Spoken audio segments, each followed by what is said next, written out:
We are very excited here today to have Kent Stroman with us and Dr. Jeff Stewart.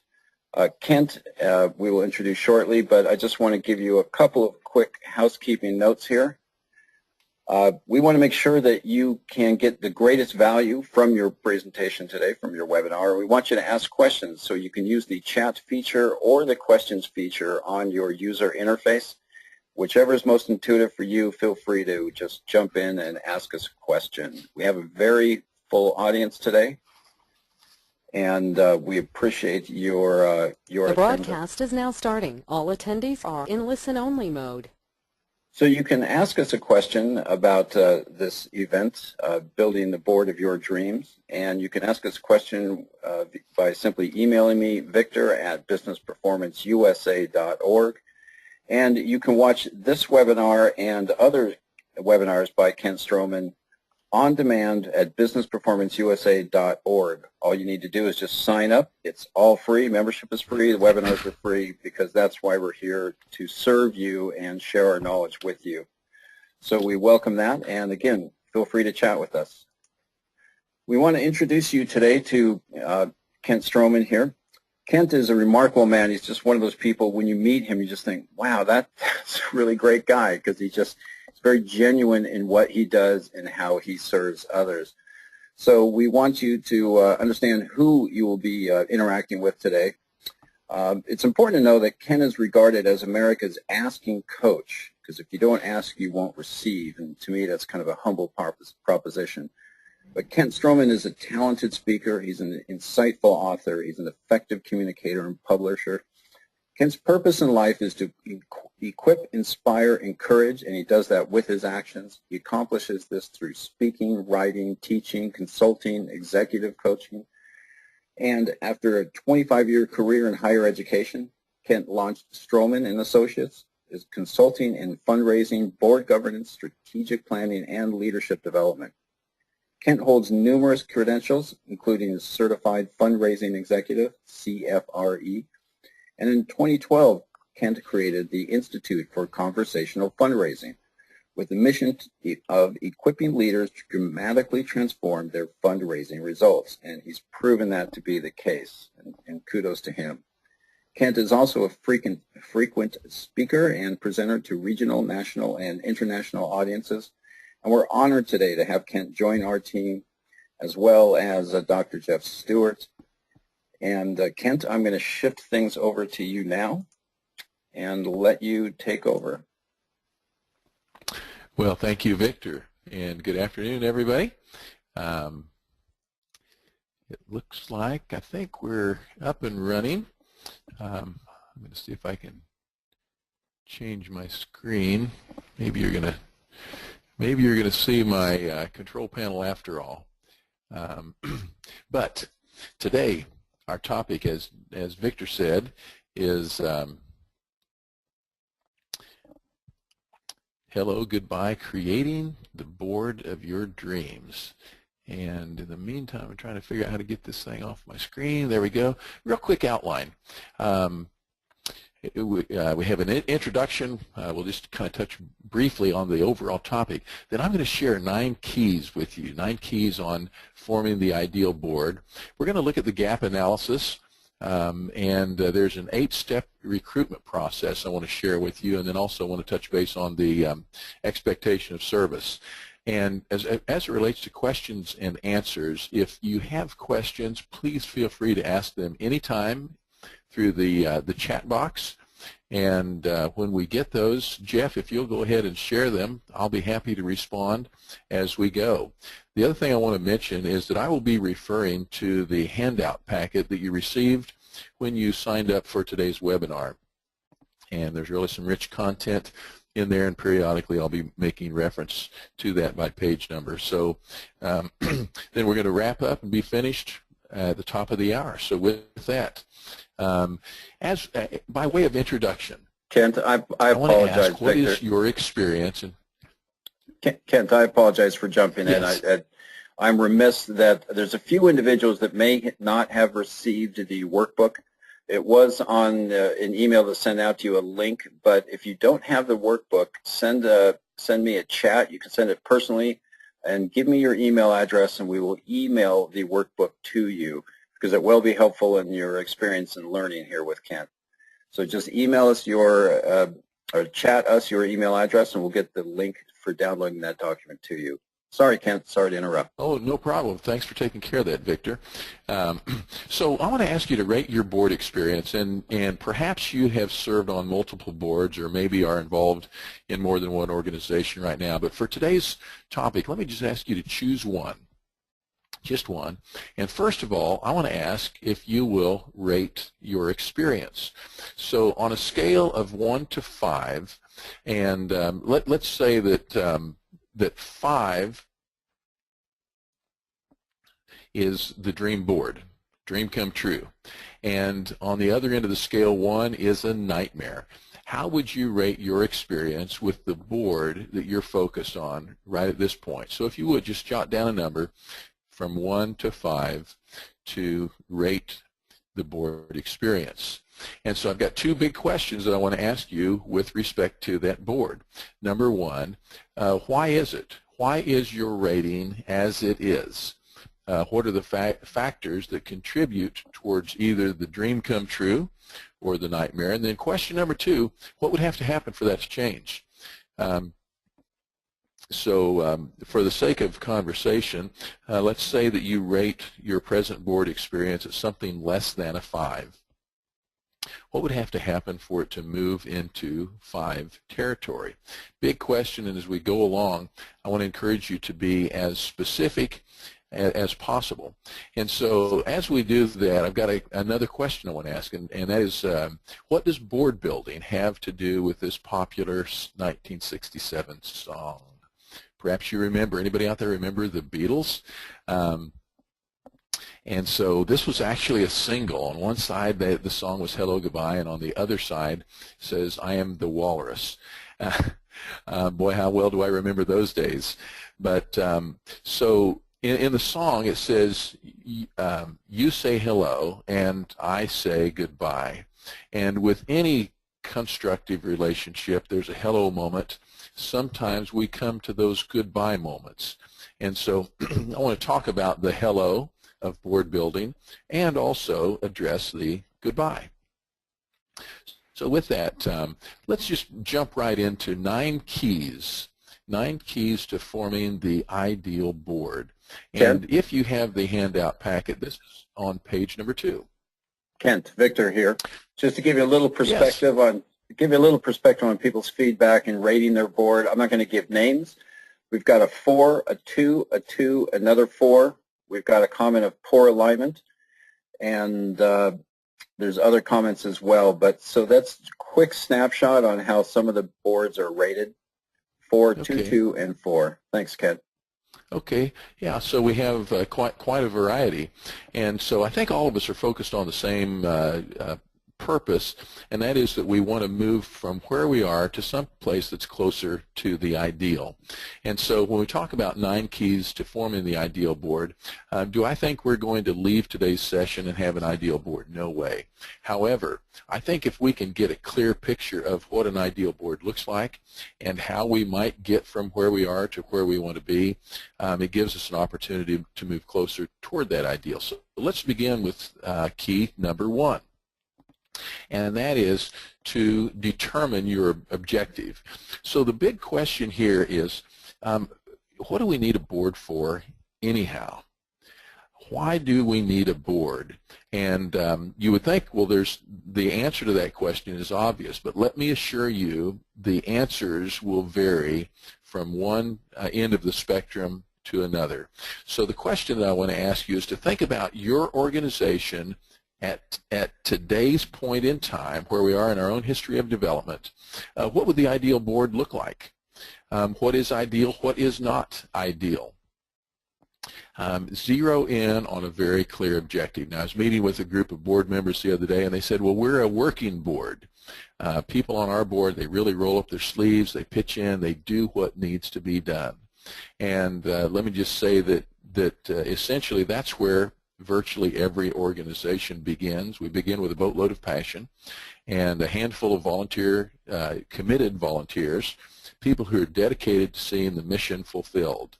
And over time, though, if our board doesn't move from that point closer to a policy or a governance board, we end up kind of like the 18-year-old that's still wearing diapers and trying to sit in a miniature car seat. Something doesn't fit.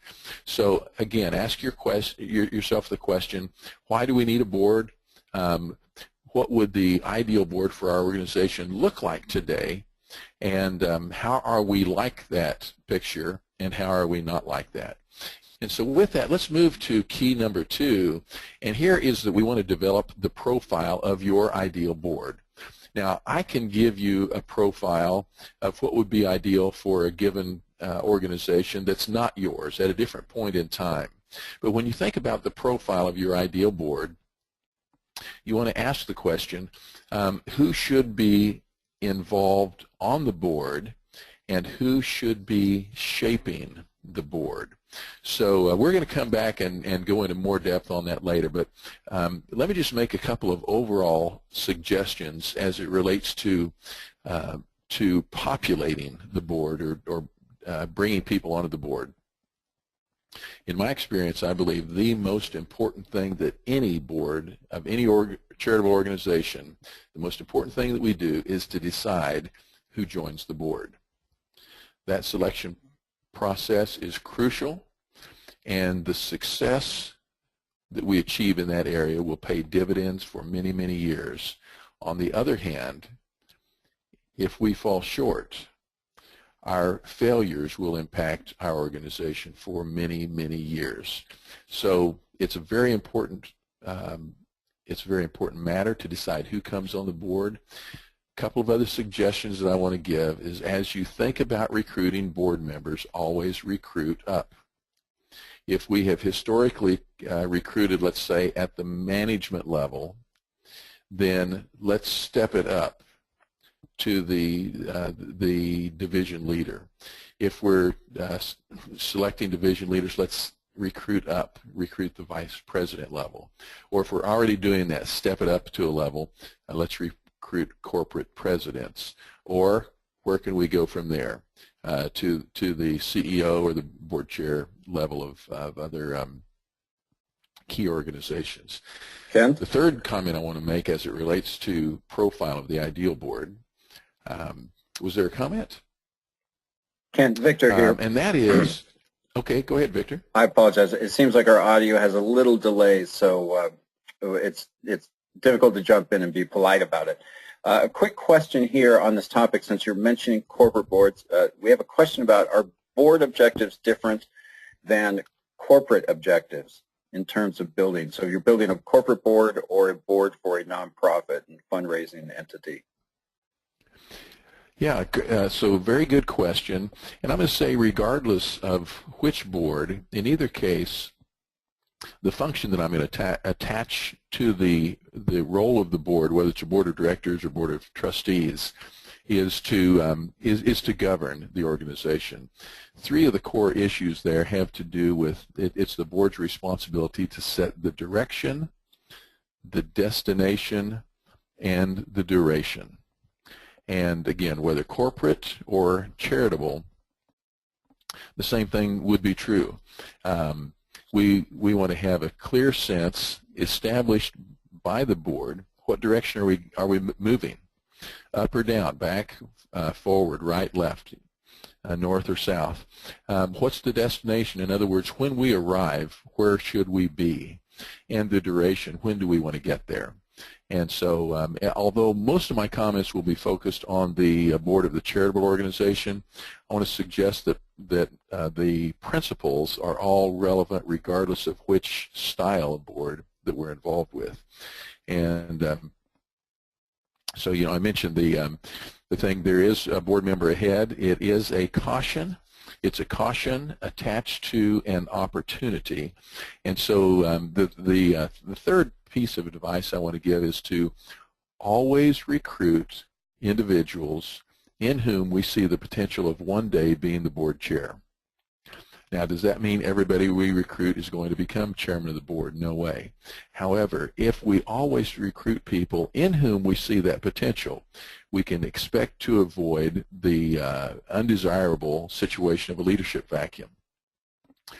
And so, you know, what if we're wrong half the time?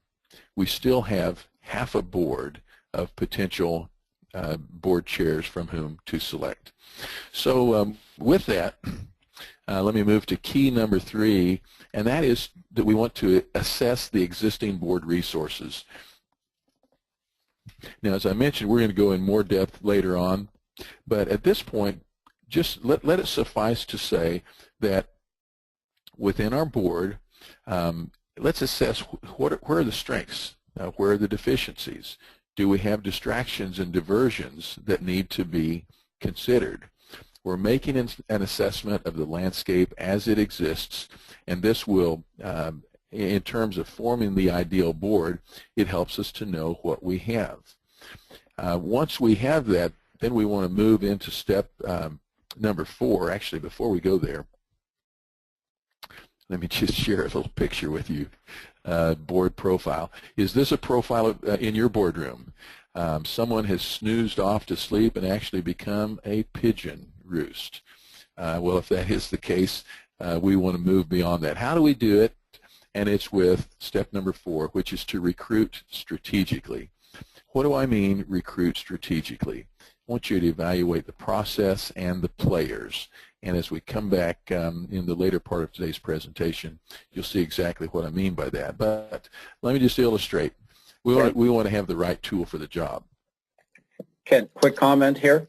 Victor Yes. Dominguez again, sorry to interrupt. An interesting comment was the gentleman offered, I'm happy to give names, but I generally don't. But in a small quote, in a small town, everyone wants the CEO, I'm bracketing, to be on the board, but instead ask the CEO to identify one of the company's up-and-coming executives, then get the CEO's designee on that board. An interesting way to expand your field of opportunities there. Yeah, and so I want to say right idea, but there is a caution.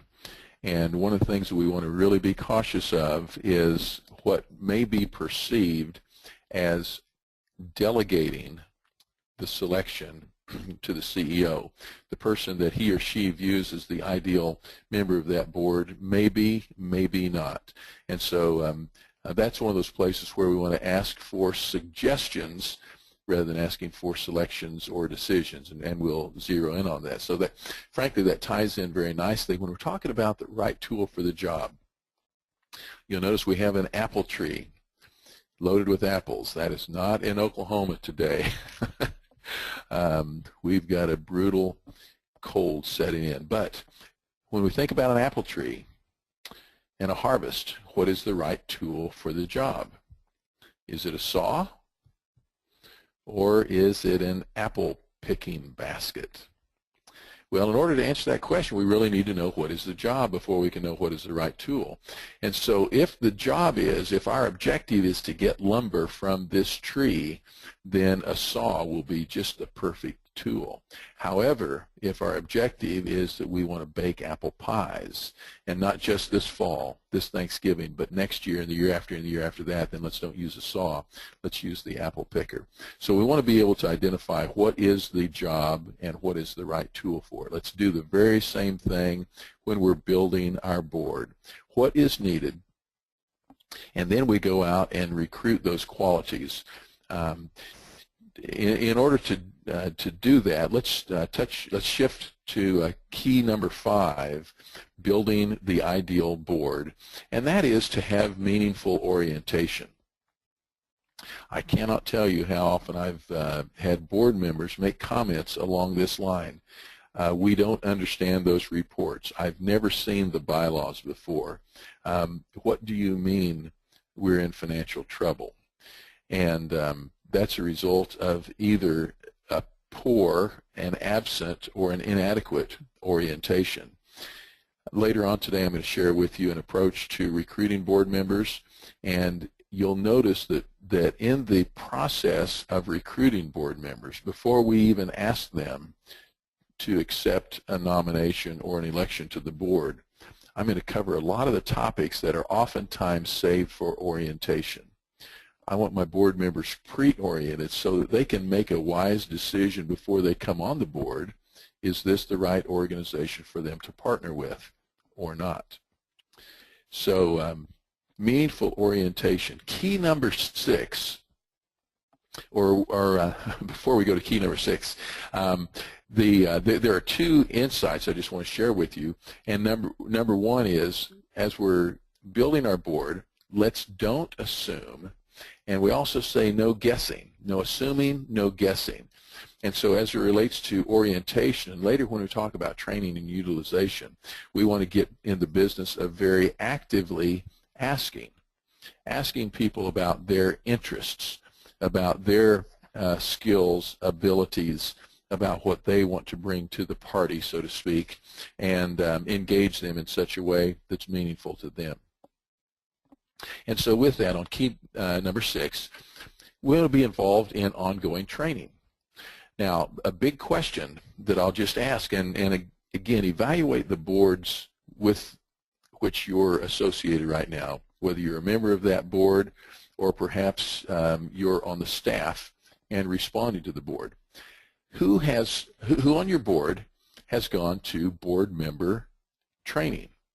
Who has been through any formal boardsmanship classes, if you would? Who has been formally equipped to serve as an officer, the board chair, the vice chair, the treasurer, the secretary? These are all very important roles. There are training programs that are available, but I will tell you the percentage of people who are in those roles and have gone through any kind of training or equipping is very, very small. And so with that, we want to be focused on ways that we can equip members to do the job that they have been given to do. I just want to share with you a quote. Perhaps you've seen this before. This came to me from Murray Banks, and he says, whatever we focus on expands. Whatever we focus on expands. And so let's take that in the boardroom. We can bring a very great, clear focus to what isn't working. And you know what's going to happen? That's going to expand. We're going to find more and more and more that doesn't work. So as it relates to ongoing training, what I want us to do is to have something built into every board agenda that equips board members to be more effective board members. We call this a board moment. And it's the usually 5 minutes on the board agenda where, as board members, we talk to each other and we say, what are we doing well? What would we like to do better with, and how can we do that? Let me just give a quick example. This may be something that you can use in your own board. I was working with some board members one time, and they said, you know, we have a conflict of interest policy, but we really don't understand why that's necessary, how it works, or why we should pay attention to it. So here was my recommendation. Choose one person on your board who has a question about that. Give them the assignment that at the next board meeting we're going to spend our 5-minute board moment on the conflict of interest policy. Let that board member review the documents, raise the questions, and come back and bring a very brief summary and spend just a couple of minutes in dialogue with other board members. And by actually handling that topic, we all become better acquainted and more effective as it relates to that topic. And so whether it's conflict of interest, perhaps even a quorum, it's defined in your bylaws, offices, committees, limitations of the executive committee, for example. All those things are addressed in your bylaws. Let those become the content to be addressed in the board moment, and rather than asking a staff member or the CEO to drive that discussion, bring it back inside the board. Equip board members to do what board members need to do. So let's move on. Step number 7, effective utilization. I will tell you, as a board member, one of the most frustrating situations is where I'm brought on the board to bring particular values or accomplish a particular function, but then and never have the opportunity to actually exercise that. So we're not utilizing our board members. Perhaps you can identify with this picture. The board profile says, I feel like sometimes we need to light a fire under these people. It's always somebody else. Rarely does somebody say, somebody needs to light a fire under me. But oftentimes people are underutilized when we feel like there's no fire in the room. And so to effectively utilize board members, we need to have an understanding of what value they can bring into the process, and then what are ways that those values can be shared with others. So on step number 8 then is regular evaluation. Are we evaluating on a regular and ongoing basis the work of the board? Now, yes, we need to be involved in evaluating the accomplishments of the organization, and yes, we want to evaluate the effectiveness, the performance, the job performance, if you would, of our CEO. But when we're talking about forming the ideal board, evaluation has to do with evaluating how the board is doing. What's satisfactory, what's not satisfactory, what needs to change, and when. How will that change? That business belongs to the board. It cannot be imposed externally, and so that's a part of what we need to be doing on an ongoing basis. Perhaps this little comic can help illustrate. We have some successes and we have learning experiences. It's likely that we're going to have many of both, but let's be candid enough to put a mark on the board, identify where we are and what needs to change so that we can record another success, or what needs to happen so that we're having fewer of those things we call learning experiences, which are just kind of dressed up, maybe failures. So with that, let's look at step number 9. And that's what I call an honorable exit strategy. Is there a way that people can move off the board? We know how to recruit them on, but in most of the boards that I've encountered, there's a bit of a flaw, and sometimes we do not have an exit strategy. There's no way for us to get from where we are to some other destination. The only way to get off the board is either to die, literally die, or to leave in shame. And I rarely find people who are willing to volunteer for that. And so we want to build in an exit strategy. Board term limits would be a best practice. There are a number of ways to get there. I'll tell you my preference, my personal preference is a maximum of 2 3-year terms before a rest. So that's 6 years, a year off, that's 7 years, and at the beginning of year number 8, a person would be eligible for re-election to the board and could be elected for another 2 3-year terms.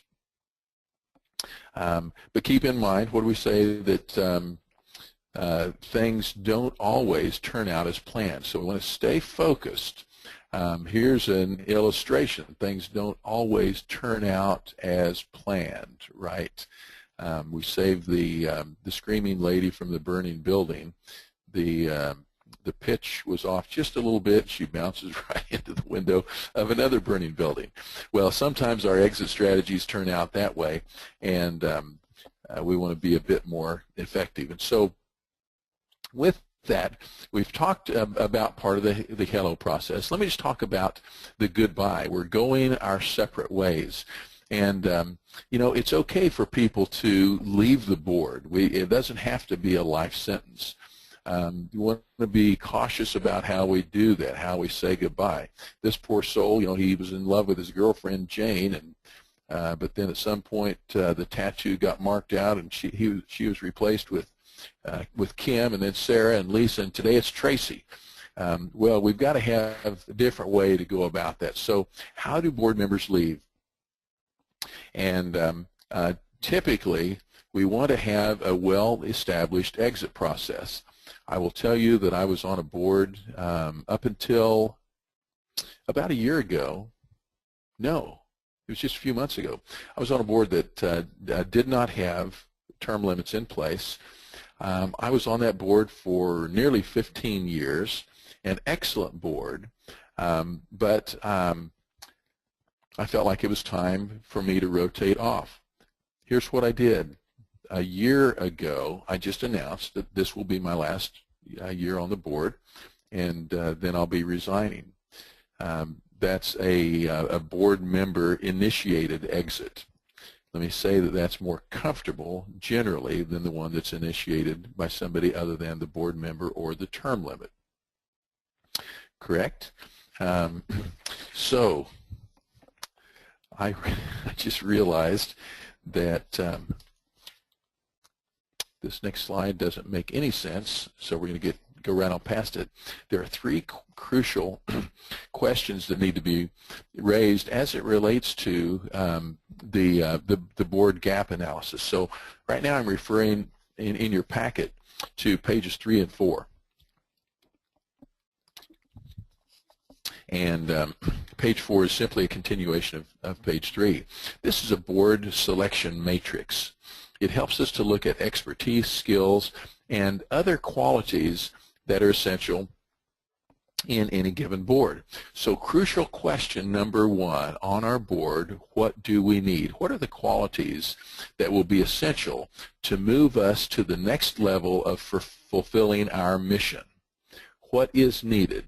And if you'll notice on the board worksheet, here we've identified age, gender, race, ethnicity, resources, community connections, qualities, personal style, and areas of expertise. As it relates to question number 1, what do we need? Let's identify all of the qualities that are essential on our board. Now, some of those will be what I would call non-negotiable. In other words, everybody on the board needs to possess that quality. For example, a passion for the mission. And I'm going to say, regardless of what other qualities a person may have, if they don't have passion for the mission, there's not place for them on the board. There may be some negotiable things. I have a background in finance. How many finance guys do you need on your board? Somebody said, well, none. Well, maybe 0, maybe 1, but we know we don't need a whole room full of them. And so question number 1, what do we need? What's negotiable? What's non-negotiable? Question number 2 is, what do we have? So if you look back on page 3 and 4, you'll notice we've identified some of those columns with the numbers 1, 2, 3, 4, 5, and 6. Those are current members, and we can come along on this matrix and just identify by name who are our current members and what qualities do we have. And once we've done that, then it allows us to move to number 3, and that is what's missing.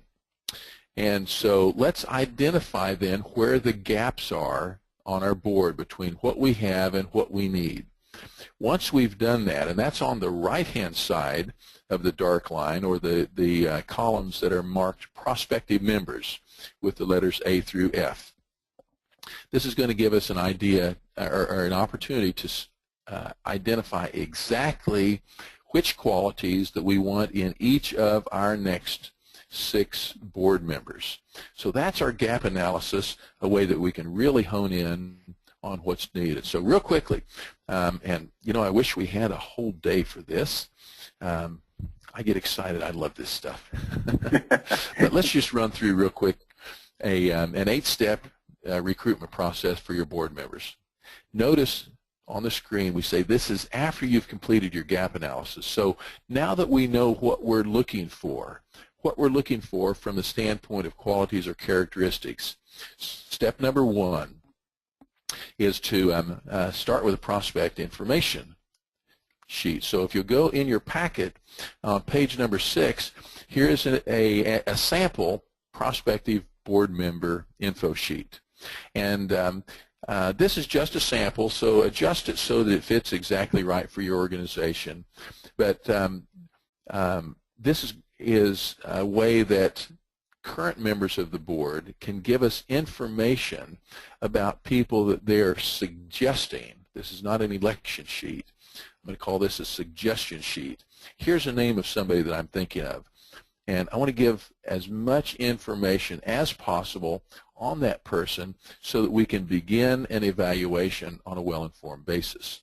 So step number 1, current board members identify prospective new board members by completing this prospective board member information sheet. Notice, and I'm reading off of page 5, these names or these info sheets are then submitted to the governance committee. Best practice, if your board does not have a governance committee, I would suggest that you make that a priority your very next meeting. Why put the emphasis on it? And that is because of what I said earlier. The most important work your board does is to decide who comes on the board, who stays on the board, and what roles are filled within the board by that person. That whole process should be spearheaded by the governance committee. And so step number 1 is the prospective board member information sheet.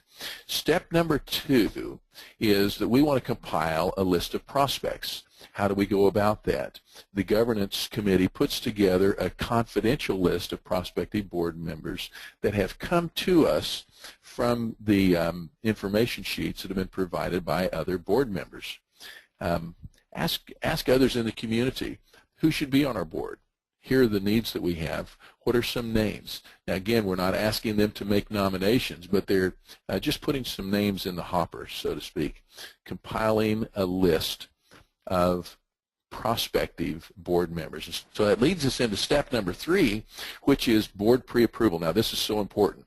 What you don't want to do is ask somebody to join your board, have them agree to it, and then we take the name to the board for election, and it's not approved. How embarrassing, humiliating, how destructive to the organization and to the individual. And so in lieu of that, I want to take this list that was compiled on step number 2, and in step number 3, we take it to the boardroom and distribute the list. And it goes something like this. We're going to say the governance committee is exploring the possibility of these individuals being considered as nominees for our board. We'd like for you to review the list, and if you have any objection for any reason, in other words, if this name were to come forward as a nominee for a board position, if there's a name on the list that you would vote no, would you please discreetly share the name for the objection with the chairman of the governance committee? We don't need to know the reasons, and so basically what we're saying is if there's a reason that you would vote against it, you have veto power. We're just going to take that name off the list. And here's the thing, there are more than enough adequate resources in any given community, whether it's local or global. There are more than enough qualified people for the board. And so if there's an objection, let's identify that early on. That's step 3. So let's move to step 4. And here's we're going to have an information luncheon. So once we have our, if you would, our purged list, then we're going to have an informal but structured meeting with a handful of prospective board members. We're going to include the person who is sponsoring or the person on the board who suggested them, the board chair, the governance committee chair, and the CEO of the organization.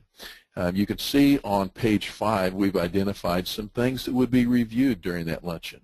An introductory video, something that talks about who we are and what we do, an overview of the mission and the core programs, our prospective board packet, the mission, quick facts, the board roster, who else is on the board, descriptions of the committees that are at work, what the job consists of, statement of commitment, the application brochures, etc.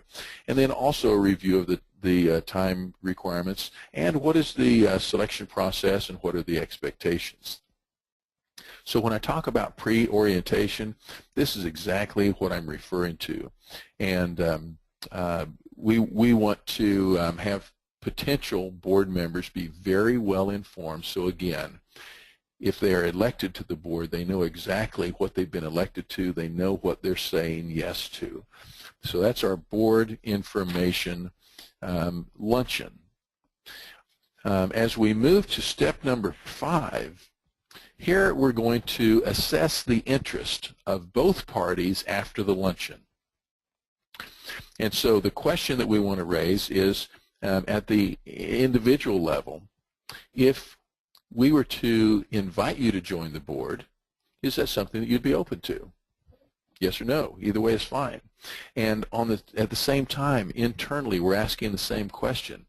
If they were willing to join our board, would we want them? Would we elect them? Would we select them? And so we're exploring interest. If there's a yes on both parts, then we're going to move forward, and that is with step number 6. The Governance Committee is going to recommend a candidate or candidates for election at the next board meeting. This is going to take the form of a nomination, and we should expect that there would be a unanimous election. Why? Because we've already vetted that person in advance, so other members of the board have considered whether this is a good fit. Now the prospect has said, yes, I think it's a good fit as well. And so now we're going to recommend election. And so what happens in step number 7? They're actually elected, and we immediately want to congratulate that person on their new leadership role.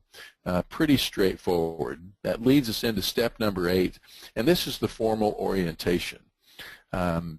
If you'll notice on page 5, we've outlined how the Governance Committee Chair and the CEO will hold an orientation meeting for new board members. Personally, I like to pair a new board member with someone who has served on the board for a length of time, so that we've got kind of a buddy system. They've got a point of reference, and that way there's always somebody in the boardroom that they're connected with, that they feel very comfortable asking questions about corporate culture, what's our background, what's our vision, etc. So that's our 8-step board recruitment process. And from that, I noticed where we are on the clock. We've got just about 10 or 12 minutes remaining. Just want to share real quickly, we've got a key question as it relates to board members: what is expected? And how do board members know what's expected of them, and how is it evaluated? Some key questions. And so if you'll turn to page 7 in your handouts, this is, again, a sample, and this is adapted from a book titled A Board with a Mission, How to Have One. The author is Robert Swanson, and hopefully you know him, but I love this very concise way that we put together expectations of what is expected of a board member and what is expected from board members. Real quick, we see 6 items. I'm going to make my own annual gift. I'm going to identify other prospects who could make financial contributions to our cause and our organization. Number 3, we're going to open doors and solicit other gifts. Number 4, I'm going to lend my name and reputation to the mission of our organization. And number 5, provide oversight to the fundraising and development process. And number 6, provide oversight to the governance of the organization. And so as board members, we're all signed up together. We're on the same page. And let me just allow, if we have any questions and answers that want to be shared, let's take just a couple of minutes for that. And Jeff or Victor, either one, any questions that need to be responded to? Ken, thanks. So I'm really enjoying this, so thanks. It's great so far. Couple of questions here. What is the difference between training and equipping? Good question. And a couple of ways that we can look at that. First of all, I don't know if you've ever found yourself in this situation, but oftentimes when we have people who have robust experience and a long track record, let's say they've served on many boards, and we announce that we're going to have a training program for our board members. When we use that language, it can be off-putting because it suggests that we're not already trained. And many people I've found are far more open to the idea of equipping. And somebody could say, well, are you suggesting I'm not equipped? But my experience is that the term equipping is less threatening, and so a lot of times internally we'll use phraseology that revolves around training. Openly, we're going to talk more about equipping. The key thing is, I just like to think in terms of, do the people who have a job to do they have the equipment necessary to do it, and do they know how to use that equipment effectively, efficiently, and safely? So maybe not a big difference, but that's just a connotation that I would share. That's actually, I think there's an important difference, maybe not a gap of a difference, but it's important to understand. And your sensitivity to the soft side of people's emotions and your empathy, Kent, is well warranted, and I think it probably serves you really, really well. I do have another question here. I have a couple, and I'll just be as brief about it as I can. Quote, regarding the goodbye strategy, we have a 2 to 3 year term limit set. For a board member who is less than satisfactory, do you just let them roll off once they reach the term limit, or is there a way to approach them about moving off before their term ends? Yeah, great question. And again, I wish we could spend a whole session on this, but when we talked about ongoing or regular evaluation, and that was on step number 8, building the ideal board, I like to see an annual evaluation process of every board member. And so with that, if you would, part of what we do is start with page number 7, where we said expectations. And people signed up for their expectations at the beginning of the year. As we approach the end of the year, then I want usually the chairman of the governance committee to sit down with each board member, and we're going to do a self-evaluation and a board evaluation.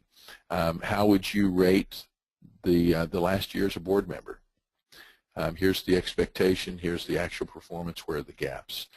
And I'll tell you, I was serving on a board that was very high profile in the community, had some of the top corporate leaders in the community, which, by the way, that wasn't me. I was board chair. We didn't have a governance committee, so this responsibility fell to me. There was a specific requirement as it related to board attendance, and a couple of these top corporate leaders in the community, they were falling below that expectation. So it was my duty to sit down and have a conversation with them. And we did exactly that. We reviewed, here's the expectation, here's the actual, and so then I asked this question: how do you see that changing in the year ahead? In one person's case, he said, you know, it's not going to change unless it gets worse. And he said, frankly, when it comes down to it, if I have to choose between my job and my volunteer role on this board, the job's going to come first. And he went on to say, Kent, he said, I think I can bring more value to the organization off the board than I can on. That was a perfect segue in terms of how do we make that happen. And he said, you know what, I can just send an email resignation. I'll complete my board service at the end of this year's term. And it was very comfortable. Another person in similar circumstances, he said, Kent, you're right, my board attendance has not been what it should be. Frankly, it hasn't been what I've wanted it to be. And my job is changing. That will improve. And if so, I'd like to continue on the board. So in either case, it was a person-to-person conversation that had options, and they were able to move through it. Here's what I would say we don't want to do, and that is to keep a chair occupied with a low-performing or even a negative-performing board member. My experience has been when we have that get real conversation, it's usually not contentious. I hope that helps. Ken, that's very valuable. Thank you for that. Time for another question or two? Yeah, Ken, I've got one more here. What are your recommendations on board size? And I imagine the advice is to start with what you need, but I'll turn it over to you. Yeah, good question. And I wish there were just one answer. And in fact, let me go towards that. If there were only one answer, here's the number. It's 15. And let me tell you where it comes from. I'm sure our audience recognizes the Sarbanes-Oxley Act. Where did that come from? You know, it grew largely out of the Enron meltdown. And while some provisions of the Sarbanes-Oxley Act are relevant to nonprofit organizations. Many of them are not. The limitation of a 15-member board is not relevant to nonprofits. I wouldn't be surprised if someday it may become that. So anyhow, if we had to pick a number, always and only, I'd start with 15. The more intelligent way to approach that is to go back to the question, what is the purpose of the board? And once we understand that, go towards the answer that fits with that. I want to say if we have, and I'm going to pick a kind of an arbitrary number. If we have much less than 10 or 12 people, we really don't have a board. We kind of have a committee. And on the other end of the spectrum, if you go much beyond 24 people, it's more of a crowd or a mob than it's a board. And so I will tell you, I've had a client that had a board roster with 150 names on it. In reality, that was not a board. It was really an advisory council. They had a smaller group within that had, I think, 50 names on it that they called their executive committee. And then there was a smaller group even yet, someplace between 20 and 30, that was their key leadership group. Well, in reality, they had a board of about 30, 40 people. So again, it's one of those things where I think we have to get real, analyze our situation, and then use the right terminology to associate with the function that goes with it. So with that, and in consideration of our time, let me just mention a couple of other things real quick before I hand this back to Victor. If you go to page 8, wrap up, what factors would you say are limiting the development of your board? What do you need to do to overcome that factor? So my question is, what one thing will you put to use in your organization, and when? I'm going to suggest today. And so let me just share. You've got an opportunity, if you'd like to subscribe to more of the content that we've shared today, the kind of things, go to kentstroman.com, or I'll give you some other contact information in just a moment, but I just want to say a great big thank you for everybody who's been involved. I want to wish you all the very best in your board building efforts. And along those lines, my next webinar is scheduled for March 10th, 2015. That's my next BP USA webinar, 5 tips to jumpstart your strategic plan. And with that, I'll just close by saying I'd love to connect. Here are a variety of ways by which we can do that. And with that, Victor, back to you. Kent, that's tremendous. I really appreciate your time, your pace, your wisdom, and this has been a record attendance today, so thank you for our audience. A couple of things. We hope to add a little more value before we close out this, this event here. And we do encourage you to contact Kent. If you missed that information, by all means, contact me at businessperformanceusa.org, and I'm happy to relay information for you on your behalf. If I can help you in any way, I will.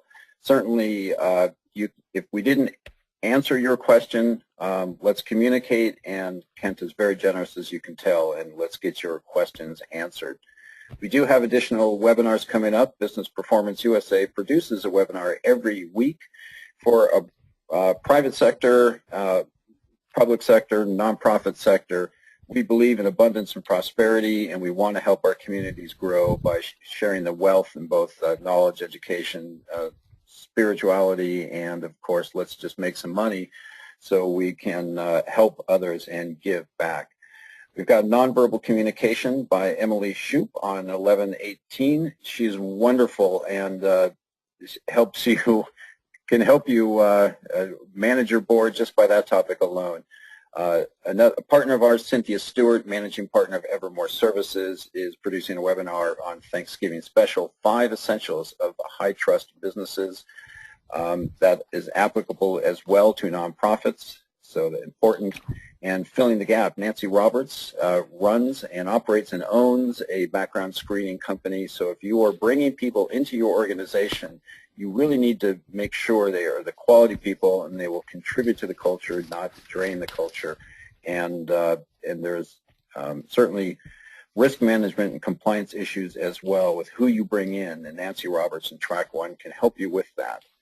So almost closing out here, let me just show you a real quick snapshot of what you may have if you join us on Business Performance USA. If you go to the home page and click that button, this is not the home page. You can sign up for free. This happens to be my space, my wall, if you will, and the experience is very similar to what you would have with other social media.